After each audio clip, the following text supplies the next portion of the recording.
Hey guys, I'm here at E3 and we're taking a very first look at Munch's Oddysee, which is heading onto iOS sometime in the not too distant future, right? We're not sure when right now. It is very early days for this port. So this is a very early first pass, and obviously it'll be as soon as we can. But we don't want to commit to anything because the Stranger's Wrath port that we did, it took a while longer than we were expecting. Yeah.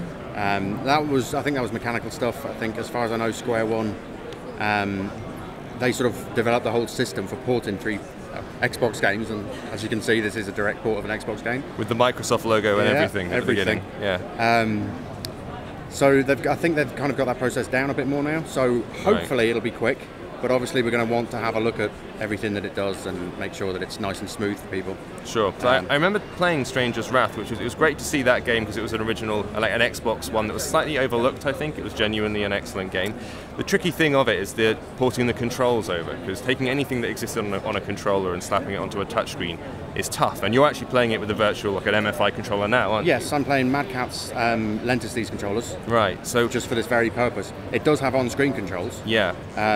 It's easier to play with a controller. The on-screen controls aren't refined yet. We did a lot of work for Stranger's Wrath in making sure that those worked and sort of affecting the layout of them. Yeah. So that it controlled naturally. I've spoken to people here this week. I personally not a huge fan of on-screen touchscreen controls for this kind of console game. And that's just a personal preference thing, but I have spoken to people here this week that completed the whole of Stranger's Wrath HD with touchscreen controls on an iPad. Right. Well, people will definitely push through if it's a real favourite of theirs, and there's still quite a surprising fondness for the Oddworld stuff. I mean, I say surprising because I remember it from when I was younger. I got the PlayStation stuff and the original Oddworld and everything, and it had this sort of slightly eerie charm about it, you know? Ever so slightly creepy in a cute way. It is slightly maybe Tim Burton-esque. Maybe that's a grandiose claim, but I like to stick to it. Sure. And so, like we said at the beginning, this is a very, very early look at the game. You're still getting test flight builds through all of the time. Have they come up against any major hitches? What's the most difficult thing bringing something like this to touchscreen? Is it the controls, or? My guess would be the controls will be the sticking point for this one. Like I say, with Stranger's Wrath, they had to do a lot of work on the actual engine stuff just to get to get original Xbox games to port onto mobile devices. Right.